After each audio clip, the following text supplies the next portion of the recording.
अस्सलामुअलैकुम वरहमतुल्लाहि वबरकातुहू। नाजरीन, मैं हूं आपका होस्ट यासीन जमान और आप देख रहे हैं AutoCAD civil engineering and knowledge channel. अल्लाह ताला के फजल से आज मैं आपको साइट इंजीनियर, सर्वेयर या सुपरवाइज़र से पूछे जाने वाले सवालों के बारे में कुछ बताऊंगा कि इनको यानी कि कोई भी अगर इंसान साइट इंजीनियर, सर्वेयर या सुपरवाइज़र का काम कर रहा है तो उससे इंटरव्यू में कौन कौन से सवाल पूछे जा सकते हैं।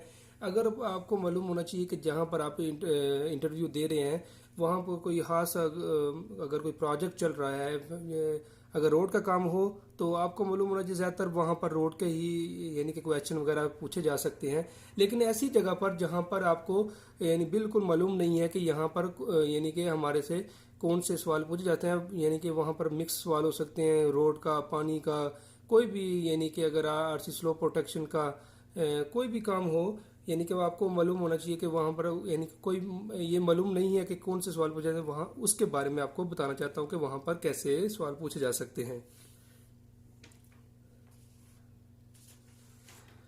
यानी कि हमारे पास ये इस बारे में पूछा जा सकता है कि वॉल्यूम ऑफ कंक्रीट, हम जो किसी भी स्लैब हो, कोई भी स्लैब हो, उसकी जो वॉल्यूम है हम कैसे निकालते हैं। यानी कि कंक्रीट को निकालना हो तो हम क्या यानी कि उसके लिए क्या ज़रूरी है, कैसे हम निकालेंगे कंक्रीट को। तो आपको मालूम होना चाहिए कि सबसे पहले जो है कोई भी स्लैब हो तो उसकी हम कंक्रीट निकालेंगे, लंबाई, चौड़ाई और मोटाई की जो है तीनों को ज़रब देंगे तो हमारे पास जो है उसका वॉल्यूम आ जाएगा। फिर आपको मालूम होना चाहिए कि अगर हमारे पास जो कौन सी रेशो चल रही है उसके मुताबिक फिर हम यानी कि हम उसकी क्वांटिटी भी निकाल सकते हैं। यानी क्या करेंगे कि हमारे पास कोई भी स्लैब होगी तो उसी को कहते हैं स्लैब जो होती है उसकी कंक्रीट हो रही होती है, या कोई आपका बीम हो यानी उसका भी कंक्रीट, उसके लंबाई, चौड़ाई, मोटाई जो होती है तीनों को ज़रब देंगे तो हमारे पास जो है उसका वॉल्यूम आ जाएगा। तो वॉल्यूम अगर मीटर में का हो रहा है काम तो आप इससे लेंथ से मालूम हो गया कि अगर वो मीटर में काम होगा तो आप क्यूबिक मीटर में आपके पास वो यानी कि वॉल्यूम आ जाएगा। अगर फुट में हो रहा है तो फुट में यानी कि क्यूबिक फुट में उसका वॉल्यूम आ जाएगा। जब एक वॉल्यूम निकल जाएगा तो आपको पास वो उसकी क्वांटिटी निकल आएगी कि इतने मीटर हमें जो है ये जो है कंक्रीट है वो चाहिए। इसके बाद दूसरा सवाल है कि ये भी पूछा जा सकता है कि साइट के ऊपर किस तरह हम लेवल चेक कर सकते हैं। यानी कि अगर कोई सर्वेयर है तो साइट इंजीनियर क्योंकि वो सीनियर होता है इसलिए उसको भी मालूम होना चाहिए कि कैसे हम उसका लेवल निकाल यानी कि चेक कर सकते हैं। तो अगर आपके पास वो यानी कि ऑटो लेवल होता है हमारे पास, उससे भी हम चेक कर सकते हैं।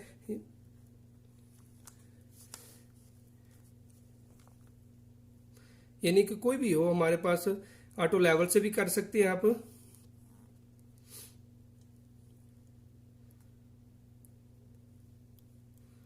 और ऑटो लेवल से भी चेक कर सकते हैं। इसके अलावा आपके पास यानी कि जो पैप वाला लेवल होता है उससे भी आप यानी कि चेक कर सकते हैं। इसके बाद यानी स्प्रिट लेवल होता है, हैंड लेवल जिसको कहते हैं, उससे भी आप लेवल इसका चेक कर सकते हैं। कोई भी अब कंस्ट्रक्शन का जो कोई भी काम हो रहा है उससे हम चेक कर सकते हैं।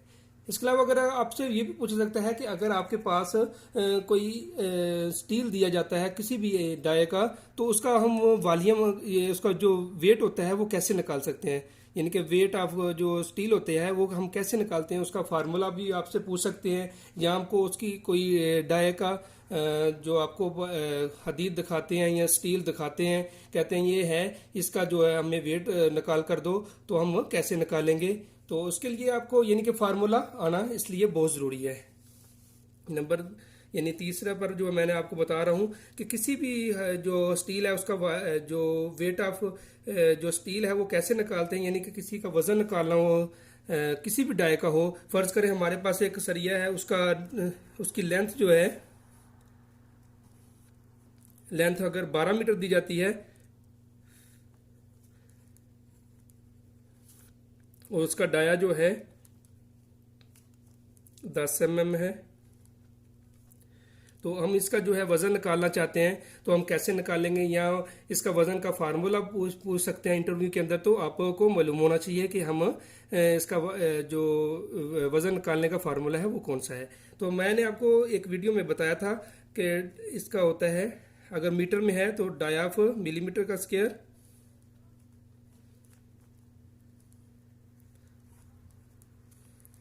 तकसीम 162.198। एक तो ये फार्मूला है। एक दूसरा फार्मूला भी मैंने आपको बताया था,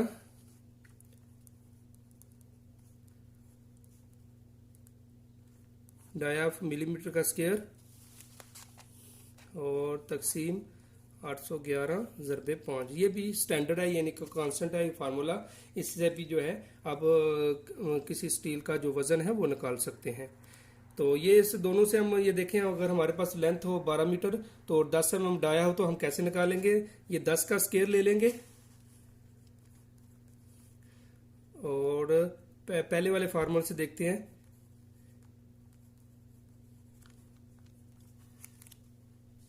ये नहीं कि 100 तकसीम 162.198। तो अब देखते हैं अभी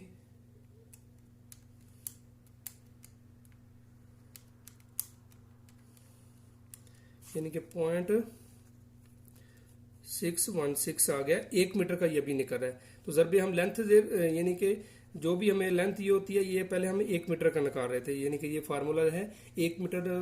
जो भी हमारे पास स्टील हो किसी भी डाय का हो तो यानी वो 1 मीटर लेंथ के लिए होता है। तो हम क्या करेंगे, ये हमारे पास पहले आ गया 0.616 आया, ये हमारे 1 मीटर का 12 से ज़रब दे दें तो हमारे पास कितना बन जाता है 7.39, यानी कि 7.39 kg, यानी कि 7 kg और 390 ग्राम जो है हमारे पास इसका वजन आ गया है। इसके अलावा अभी दूसरे फार्मूले से भी आप चेक कर सकते हैं। वो कैसे कर सकते हैं, यानी वही फार्मूला डाया ऑफ मिलीमीटर का स्क्वायर यानी कि 10 का स्क्वायर, दूसरा फार्मूला के मुताबिक तकसीम 811 ज़रबे 5, 100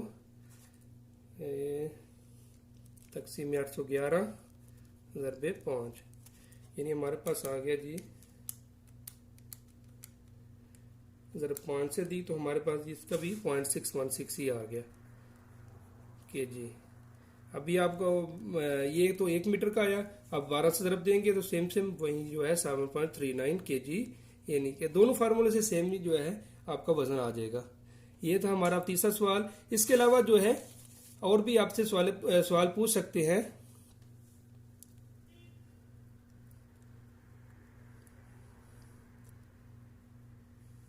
यानी आपका कंक्रीट जो है, यानी कि क्यूब जो कंक्रीट हम भरते हैं तो इसका जो साइज़ क्या होता है आपको मालूम हो जाए। 15 सेंटी 15 सेंटी क्या होता है, ये हमारे पास सिलेंडर होता है।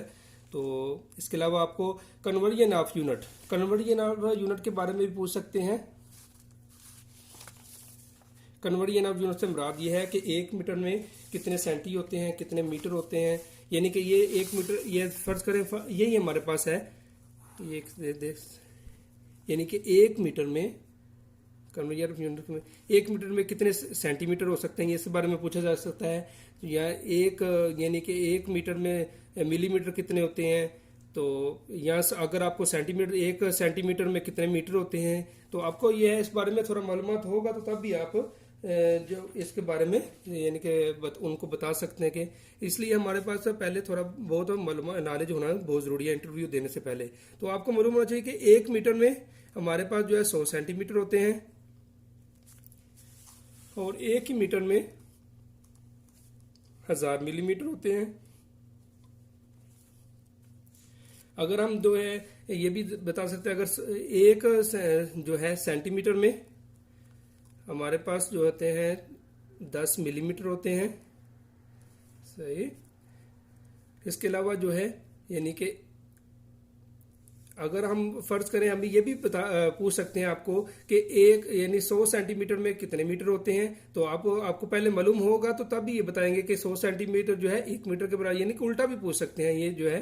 तो ये कन्वर्जन ऑफ यूनिट के बारे में भी मालूमात होना बहुत ज़रूरी है। अगर आप फुट में काम यानी कि फुट के बारे में वहाँ पर पूछ सकते हैं, इनके 1 फुट में कितने सेंटीमीटर होते हैं, 1 फीट में कितने सेंटीमीटर होते हैं, तो आपको पता होना चाहिए 30 सेंटीमीटर होते हैं। या एक यानी कि 30 सेंटीमीटर में कितने फुट होते हैं, या 20 सेंटीमीटर में कितने फुट होते हैं, तो आप इस बारे में भी वो पूछ सकते हैं। तो लेकिन उसके बारे में पहले मालूम होगा तब भी आप जाके 1 मीटर में कितने सेंटीमीटर होते हैं या 1 मीटर में कितने फुट होते हैं, तो आपको फर्ज करें 1 मीटर में कितने फुट होते हैं, तो आप बता सकते हैं 3 फुट 3 इंच 3 सूत्र होते हैं। या इसके अलावा ये भी बता सकते हैं कि एक यानी कि एक जो फुट है उसके अंदर एक फुट के अंदर कितने इंच होते हैं, आप ये भी यानी इससे बारे में भी पूछ सकते हैं, कोई भी सवाल हो सकता है। इसलिए पहले कन्वर्जन ऑफ यूनिट जो है इसके बारे में भी आपको थोड़ा बहुत पहले ही मालूम होना चाहिए, क्योंकि आप साइट इंजीनियर, सर्वेयर या सुपरवाइजर का जब भी काम करेंगे तो आपको इस बारे में यानी कि बहुत ज़रूरी है। ये यानी कि बेसिक है, आप जो है सिविल का काम कोई भी हो, इसमें जो है ये नॉलेज होना बहुत ज़रूरी होता है। यानी कि 12 इंच होते हैं। अगर आपको कहते हैं कि हमारे पास 8 इंच है, इसके यानी कि फुट कैसे बनाएंगे, तो ये 8 इंच के फुट कितने होते हैं, तो आप क्या करेंगे, आपको मालूम होना चाहिए कि 1 फुट जो है 12 इंच के बराबर होता है। तो अगर 8 इंच कितने फुट के बराबर होगा, तो यानी कि इस बारे में भी थोड़ा जानकारी होना चाहिए। तो आप क्या करेंगे,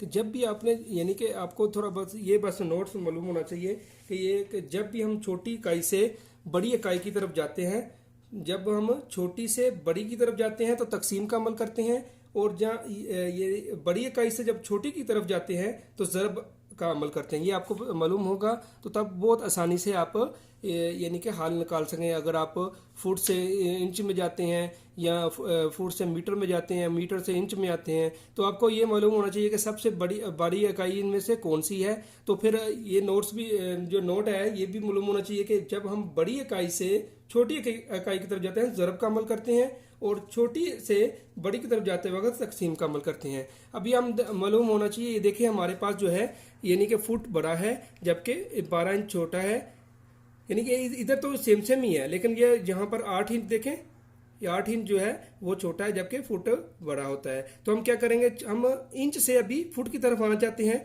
तो आपको मालूम होना चाहिए कि पहले ये देखें इंच है, हम तकसीम का यानी कि अगर आपको मालूम है कि 1 फुट में 12 इंच होते हैं जबकि 8 इंच में कितने फुट होंगे, तो हम क्या करेंगे, ये जो 8 है इसको तकसीम में 12 करेंगे तो हमारे पास जो है 8 के भी फिट निकल आएंगे। यानी कि छोटी से जब हम बड़ी की तरफ जाते हैं तो तकसीम का अमल करते हैं, जबकि बड़ी से छोटी की तरफ आते वक्त जो हम ज़रब का अमल करते हैं। तो अभी ये देखें 8/12 जो है, इनको तकसीम जब करेंगे तो हमारे पास इसके भी फिट निकल आएंगे। ये आ रहा है हमारे पास 0.667 भी हम इसको कह सकते हैं। ये हमारे पास फुट हो गए, 8 इंच के 0.667 फुट होते हैं। इसके अलावा अगर यही हमारे पास था, अगर 0.667 है तो हम इसके अभी जो है यानी कि इंच बनाना चाहते हैं। तो ये देखें, आपको पहले बताया है कि जब हमारे पास यानी कि जब हम बड़ी से छोटी की तरफ आते हैं तो ज़रब का अमल करते हैं। तो हमारे पास जो है, आप खुद भी दे सकते हैं कि हमारे पास यही आपके पास है 0.66 आ रहा था, तो अभी हम इसको इंच बनाना चाहते हैं, यानी कि ये फुट दिए हुए हैं इसके हम, तो आपको पता है कि 1 फुट में 12 इंच होते हैं, तो हम इसमें 0.66 को जब हम 12 से पहले हमने तकसीम किया था, अभी हम इसको जब ज़रब देंगे तो हमारे पास सेम यही 8 इंच जो है वो आ जाएगा। इसी तरह कोई भी हो, फर्ज करें कोई भी हम यानी कि हम छोटी इकाई से बड़ी इकाई की तरफ जा रहे हैं, तो बस ये नोट मालूम होगा तो हम यानी कि हल भी कर सकते हैं, और इस तरह हम जो इंटरव्यू भी अल्लाह के फजल से अबूर कर सकते हैं। क्योंकि अगर इसमें कन्वेयर यूनिट के बारे में कोई सवाल करेगा तो आपको इस बारे में मालूम होगा कि कैसे हम यानी कि हमें 1 मीटर में 100 सेंटीमीटर होते हैं। अगर ये सेंटीमीटर में भी दे सकते हैं, अगर आपके पास इसमें 10 मीटर में कितने सेंटी हो सकते हैं, तो अब आपको मालूम हो जाए 1 मीटर में 100 हैं, तो उसको जब ज़रब देंगे 10 के साथ तो हमारे पास जो है 1000 जो है 10 मीटर में, तो आपको यानी कि आपके सामने आ जाएगा। यानी जिस तरह भी आप हाल निकालेंगे, आपको पहले थोड़ा बहुत नॉलेज होगा तब भी आप इसके बारे में आगे बता सकेंगे।